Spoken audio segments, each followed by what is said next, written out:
Уважаемый господин президент, 3 дня назад вступил в силу в Республике Молдова закон, который вводит запрет на символику Коммунистической партии Молдовы и может привести к ее запрету в случае нарушения этого закона. Вы подписали этот закон, ввели его в действие.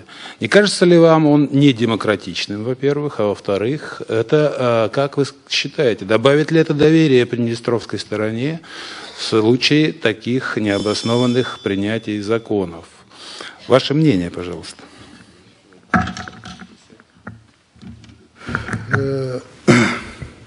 Могу и на русском ответить, но я, чтобы было легче переводчику, буду говорить на своем языке, на румânskом языке.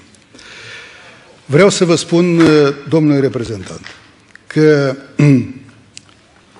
atunci când a venit legea pentru promulgare, m-am gândit foarte mult și i-am pus o întrebare. Care este diferența dintre simbolica fascismului și a comunismului atunci când sub aceste semne au murit milioane de oameni. Și sub semnul fascismului și sub acest semn, Seceres și Ciocanu, a comunismului.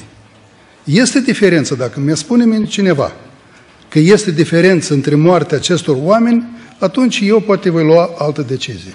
Dar la moment am hotărât că această lege este echitabilă și necesară.